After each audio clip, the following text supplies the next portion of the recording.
Baik, Bapak Ibu bisa dimulai.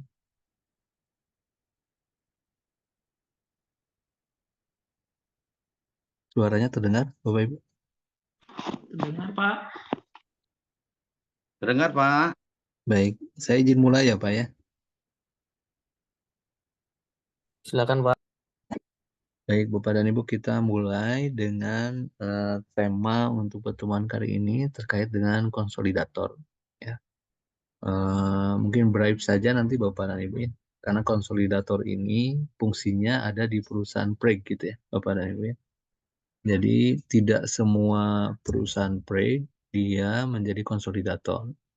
Jadi konsolidator itu kata yang paling umum mungkin menggabungkan gitu Pak ya. Jadi menggabungkan dari beberapa kargo yang akan dikirimkan ke luar biasanya, kemudian dikonsol atau digabung, kemudian baru setelah itu ya dikirimkan. Jadi kalau misalkan PT Pos Ekspor ya, PT Pos yang ekspor itu mengirimkannya konsolidatornya di DHL.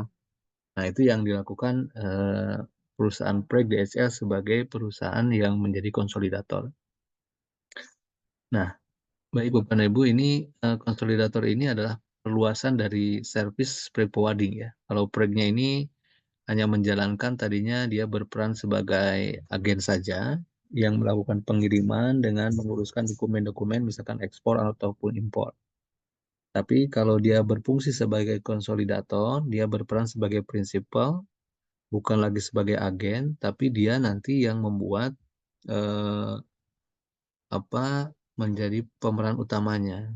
Kalau misalkan karena prinsipal, maka dia biasanya yang memiliki bill of lading atau dia berhak mengeluarkan host BL ya, Bapak dan Ibu ya. Nah, kan kemarin kita sudah bercerita mengenai bill of lading atau RW bill, jadi RW bill-nya itu bisa dia pecah menjadi host BL-nya.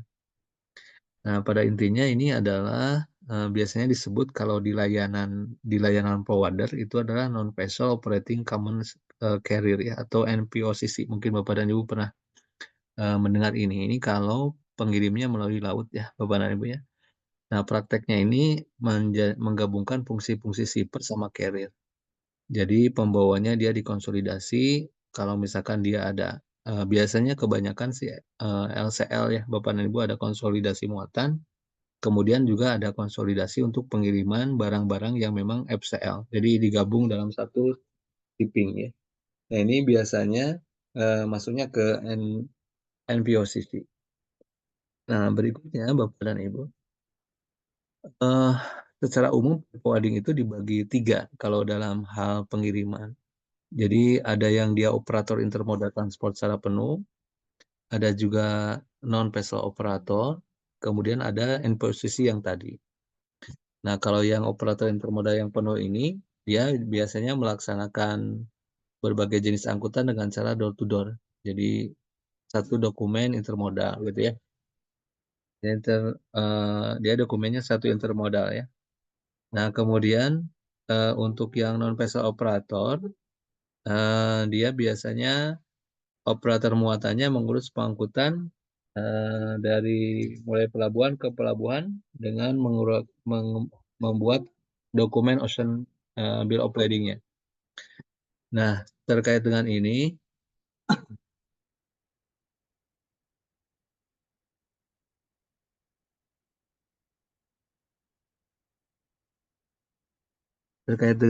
Bapak dan Ibu, ini yang kedua ini biasanya dia menggunakan satu BL saja.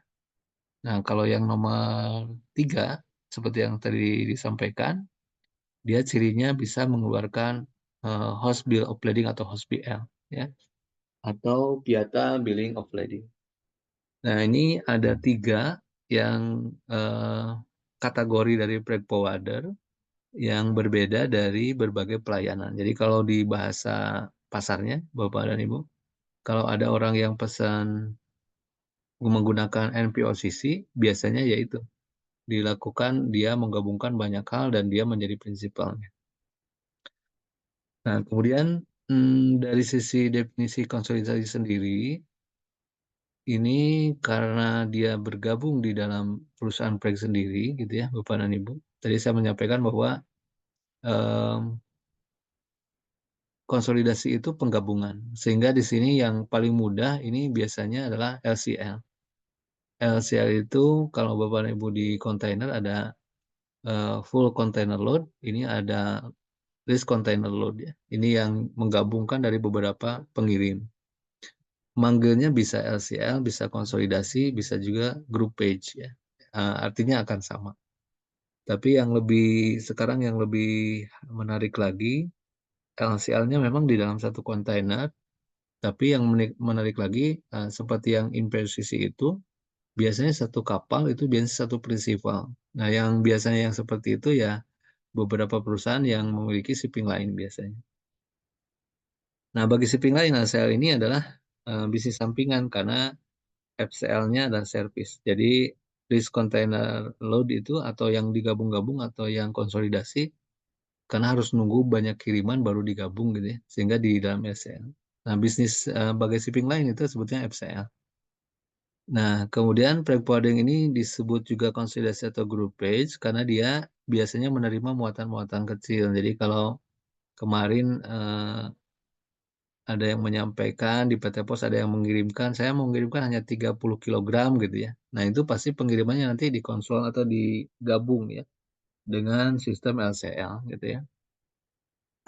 Nah, yang berikutnya di beberapa negara ini biasanya menolak LCL karena biasanya di masalah harga dan masalah konsolidasi.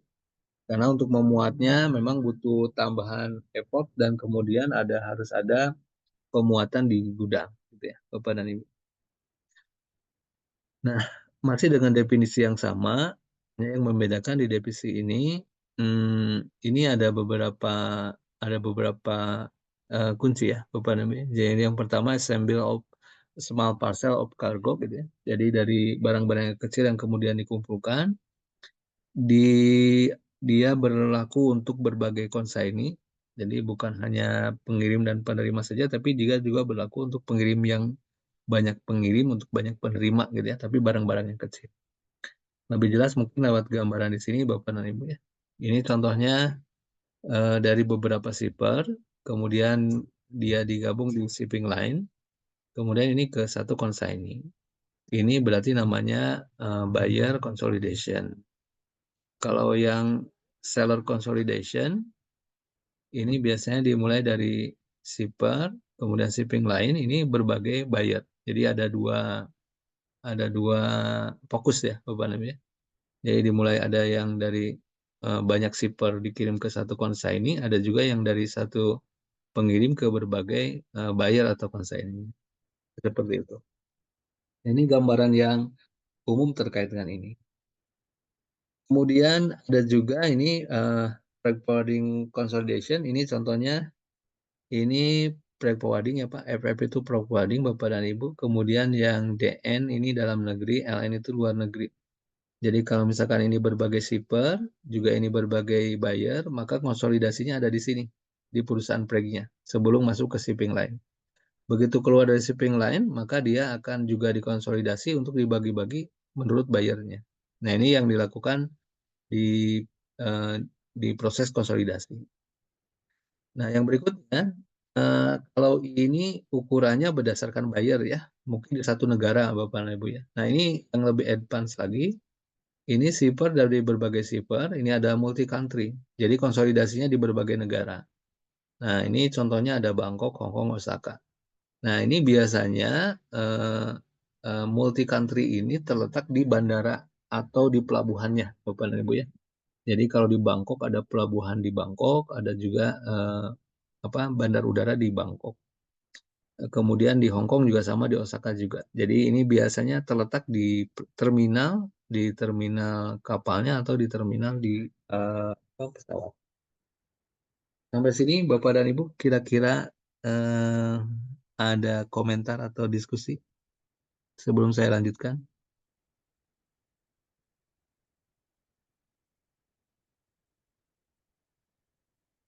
Masih memahami Bapak Ibu? Atas suara saya ada nggak Bapak dan Ibu ke sana? Ada Pak, lanjut Pak. Ada Pak, lanjut. Oke, Ada baik. Pak. Baik, kemudian ini, sebagai konsolidator seperti yang disebutkan tadi, ini perannya adalah yang pertama sebagai seller tadi ada ya Bapak dan Ibu, kemudian ada yang sebagai buyer, ada juga dia sebagai konsolidator atau group page tadi, kemudian ada multi country consolidator.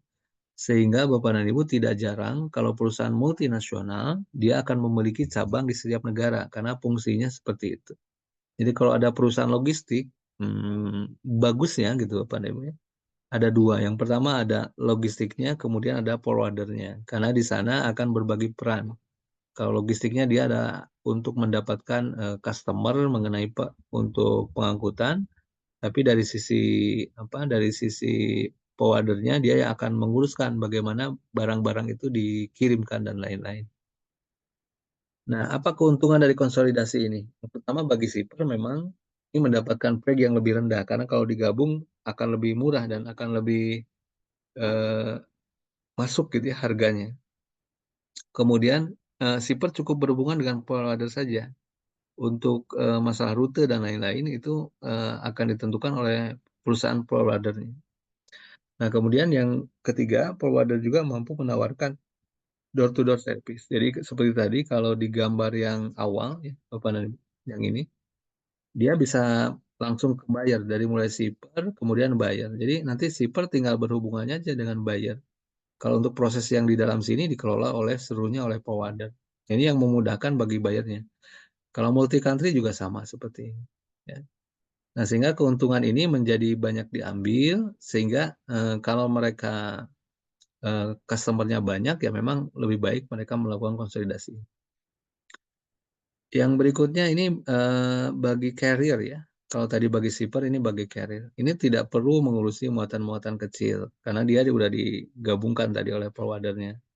Kemudian muatan insentif ini karena hanya menerima FCL shipment, ini juga, karena dia dipegang sama forwarder, jadi dia fokus ke FCL saja atau full container load. Jadi isinya itu satu pengirim, Pak. Kalau yang LCL itu isinya banyak pengirim, kira-kira gitu. Nah, hemat biaya jelas karena dia tidak menanggung risiko terhadap pembayaran atau konsolidasi yang dipindahkan ke forwarder akhirnya. Nah, keuntungan konsolidasi ini bagi freight forwarder, ini mendapat keuntungan dari sisi freight. Jadi tentu saja Bapak dan Ibu ya, orang yang mengurusi freight, harga harga untuk dokumen, harga untuk pengurusan dokumen, kemudian harga dan lain-lain itu relatif mirip atau sama. Yang membedakan itu adalah fee-nya, fee dari freight-nya. Dia akan memuat atau karena perusahaan jasa ya, Bapak dan Ibu, dia akan memberikan persentase berapa yang memang harus didapatkan oleh perusahaan tersebut. Tentu saja semakin, tipis keuntungannya akan semakin diminati, tapi tentu saja ini, eee, sangat inline dengan kekuatan atau servis terhadap pelayanan yang diberikan terhadap customer. Nah, bagi ekonomi nasional sangat jelas karena, seperti Bapak dan Ibu ketahui kalau kita ngirimnya penuh ke satu tempat, dari sana kosong ke sini, nah ini sama-sama mengeluarkan kos, tapi dengan adanya konsolidator tersebut, ini akan mengurangi space-space yang memang kosong, kira-kira begitu. Sehingga contohnya dari depo kontainer nanti mungkin dia tidak akan mendapati kontainer disewa, tapi tidak diisi muatan gitu ya. Selain merugikan forwarder-nya juga, merugikan secara ekonominya, karena ini sama seperti kasusnya Bapak dan Ibu kemarin di Ripes Logistik, begitu ngirimnya penuh, kemudian baliknya tidak penuh, ya menjadi masalah, gitu. Nah, yang berikutnya ini, dokumentasi, eee eee, ada kalau perusahaan forwarder yang melakukan konsolidasi ini ada tadi yang disebutkan ada bill of lading, ada host bill of lading. Jadi kalau Bapak dan Ibu menemukan dia mengeluarkan host BL berarti dia konsolidator juga Bapak dan Ibu ya. Kemudian master ocean bill ini juga diterbitkan oleh aktual carrier. Carrier-nya itu bisa jadi forwarder-nya juga bisa jadi pihak ketiga. Nah ini, ada liability untuk konsider karena liability ini dibutuhkan karena, perlu peran yang memang harus, dibuat oleh shipper ya, cirinya memang ini karena dia harus trustable, jadi harus dipercaya sehingga ini harus bertanggung jawab. Sehingga yang barang-barang yang konsolidasi ini harus dijamin terhadap kehilangan, kerusakan, dan lain-lain. Nah, inilah yang dipegang akhirnya atau dipisahkan menjadi reassurance, Bapak dan Ibu ya.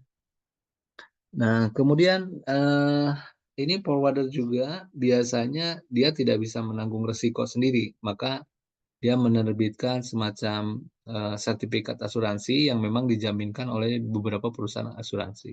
Tentu dari jenis barangnya. Nah, liability consolidator ini diantaranya memang harus syarat yang pertama ada FPL atau Piata Bill of Lading supaya asuransi masuk. Kemudian ini biasanya pertanggungjawaban terhadap prosesnya biasanya ada 2 kali preg atau harga barang atau mana yang lebih kecil biasanya kalau terlambat ya. Jadi ada dendanya yang paling umum yang seperti tadi. Kemudian ada kompensasi internasional ini jika terjadi tahapan yang tidak diketahui dan dipertanggungjawabkan pada spesial direct ini per kilogram atau barang rusak, maka ada term yang memang dikeluarkan di Piata Bill of Lading, dia harus diganti biasanya. Dan penggantiannya ini mau tidak mau harus masuk ke certificate assurance ya. Nah, apa persyaratannya? Jadi yang pertama untuk konsolidator ini harus memiliki fasilitas. Jadi ada container preg stationnya, punya gudang juga, kemudian punya peralatan untuk loading dan unloading. Nah ini biasanya dia mendaftarkan karena ada di atau dekat dengan inline dari container depot atau dia punya gudang tersendiri yang melakukan proses konsolidasi. Kemudian memiliki partner di luar negeri, jadi partnernya harus ada.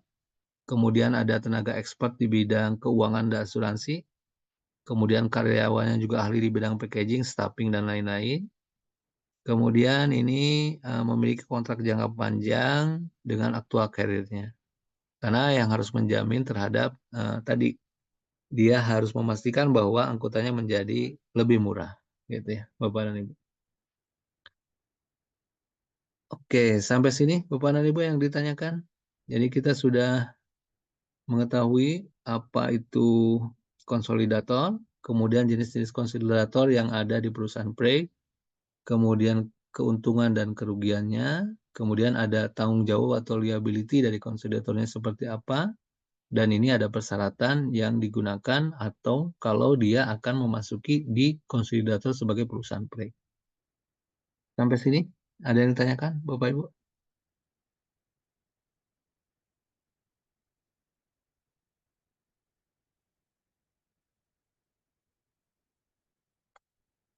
Tidak ada, baik. Kalau tidak ada saya lanjutkan. Baik, kalau tidak ada saya lanjutkan. Nah, Bapak dan Ibu, ini ada bagaimana strategi penetapan harga jual ya. Penetapan harga jual. Nah, ini ada namanya cost plus pricing method, kemudian ada markup pricing, kemudian ada break even analysis, kemudian ada 3 ya berarti. Ini kejual, oke, betul 3 ya. Jadi ada cost plus pricing method, ada markup pricing method, kemudian ada break even analysis. Nah, metode-metode ini Bapak dan Ibu, ini ada produsen atau barang menghitung seluruh biaya yang telah dikeluarkan untuk kemudian ditambahkan keuntungannya melalui harga jual. Nah, cost plus pricing method ini biasanya yang paling banyak digunakan karena hanya menghitung saja berapa jumlah biaya yang sudah dikeluarkan, kemudian ditambahkan keuntungan. Jadi yang common atau yang klasik lah gitu Bapak dan Ibu ya. Yang biasanya dikeluarkan memang tanpa memikirkan yang lain. Ada juga markup. Markup ini biasanya yang paling terlihat kalau di bisnis, Bapak dan Ibu, ini terkait dengan penetapan strategi untuk diskon nantinya. Nah, yang ketiga ini break even analysis. Nah, break even analysis ini berhitung sampai tingkat penjualannya berapa. Jadi dia ada apa namanya prediksi berapa yang harus dia selesaikan. Nah, Bapak dan Ibu, untuk pertemuan hari ini, mungkin saya akan cukupkan sampai penetapan strategi harga jual ini. Tapi untuk malam ini, Bapak dan Ibu, ini saya akan menugaskan Bapak dan Ibu untuk mencari contoh 3 dari eh, jenis kos yang 3 ini. Jadi Bapak dan Ibu silakan dicari lebih rinci strategi penempatan jual yang 3 ini. Kemudian Bapak dan Ibu buatkan gitu ya. Kemudian berikan contoh. Jadi jelaskan kembali yang lebih detail. Kemudian buatkan contoh untuk masing-masing ini. Kemudian nanti dikirim saja lewat email Bapak dan Ibu ya malam ini. Gitu. Karena ini ada hanya tiga saja untuk jenis penetapan harga. Nah, itu Bapak dan Ibu kira-kira clear Kami untuk ini Pak ya. tugasnya? Ya, paling juga setengah jam selesai lah Pak ini. Di di searching saja Pak, sudah banyak sekali ininya. Anu Pak, punten Pak. Masih ini Pak, apa lagi lagi ada kerjaan di kantor. Paling agak malam nggak apa-apa Pak ya. Nggak apa-apa Pak, agak malam juga nggak apa-apa. Jadi yang penting hari ini Kadang aja Pak, yang penting hari ini. kadang Karena ini disibukkan setengah dengan jam juga berkas ini selesai Pak. Pak. Hmm. Tidak harus jam 9 gitu, nggak harus Pak. Gitu. Oh baik Pak, baik Pak. Ya, silakan saja Pak. Yang penting Bapak submit malam ini saja. Mudah-mudahan Baik. bisa menambah nilai yang kemarin ya Pak ya di proyeknya. Amin, amin. Formatnya Makasih bebas, Pak. Pak. Ya, Untuk formatnya bebas, Pak. PDF atau doc, Pak? bebas Pak. Silakan saja kirim ke email saya Pak. Ya, siap. Makasih, Pak. Ya, ya, Bapak sumbernya dicantumkan, Pak. ya seperti biasa Bu, sumbernya dicantumkan. Gitu. Contohnya Bapak dan Ibu bisa bisa yang ada beberapa yang bahasa Inggris, ada juga sudah banyak yang bahasa Indonesia Bapak dan Ibu ya. Tinggal dicantumkan saja Bapak dan Ibu supaya bisa lebih tahu gitu ya dari 3 strategi penetapan harga untuk power drink ini. Gitu. Jelas kira-kira Bapak Ibu? Jelas, Pak. Jelas ya. Baik. Kalau jelas Bapak dan Ibu, kalau gitu saya absen dulu malam ini. Oke.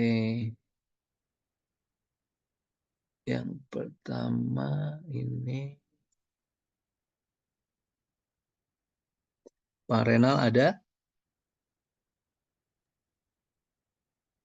Pak Renal nggak ada. Bu Syahda nggak ada. Bu Dea tadi lagi di jalan katanya. Bu Dea ada. Pak Muhammad Taufik. Pak Muhammad Taufik ada. Pak Taufik tadi ada. Mungkin Ada nggak Pak, Taufik Pak. ada ya. Ini nggak kedengaran nih kayaknya Pak Taufik nih. Oke. Bu Gabriela, Hadir, Pak. Pak Haris, Hadir Bapak. Pak Muhammad Ridho, Muhammad Ridho hadir Pak. oke. Pak Dadang, Pak Dadang ada, Pak Dadang, Pak Dadang nggak ada ya. Pak Taufik tadi hadir, Pak. Siap Pak Taufik sudah saya hadirkan. Masih, Pak Pak. Dadang nggak ada. Pak Andi, Hadir Pak. Pak Andi ada ya. Ada Pak. Oke, Pak Andi ada. Bu Giska, Bu Giska ada tuh ya. Hadir, Pak. Pak Dani, Hadir, Pak. Hadir, Pak Giska. oke, baik. Pak, bisa jelas sedikit, Pak? Ya, Bu Kristi, Ini, gimana Pak? Hadir, Ah. Pak. Bu. Hadir, Pak. Cerita Pak, sedikit lagi nih Pak absennya Pak. iya, ayo. Oke, baik, sudah semua. Silakan Pak. Ini Pak, menyangkut perizinan masalah karantina, Pak ya. Ya, Nah, Bapak kayaknya ada akses lah ke mana ke level direksi gitu kan, sering rapat-rapat dengan pejabat-pejabat kita gitu ya. Gimana Pak?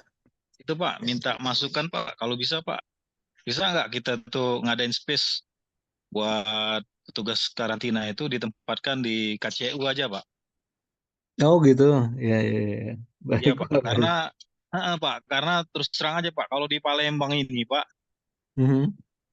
kantor karantina itu di bandara Pak. Jauh sekali Pak ke bandaranya Pak. Belum lagi macetnya Pak. Terus Siap, siap. iya, kita kita tahu kan Pak, yang rata-rata UMKM ini kan bukan kita ini Pak ya, bukan kita mengecilkan pendidikan seseorang ataupun pengalaman mereka ya. Hmm. Mereka itu agak kebingungan Pak, Oke. karantina gitu Pak. Jadi maksud saya itu gimana kalau bisa ada minimal ditempatkanlah satu petugas karantina gitu di tiap-tiap KCU aja Pak, nggak usah di tiap-tiap KCP itu Pak, di KCU-nya aja lah. Jadi kalau misalnya ada mereka mau kirim, kita bisa arahkan Pak di karantina di kantor pos ini aja Pak. Oke. Gitu.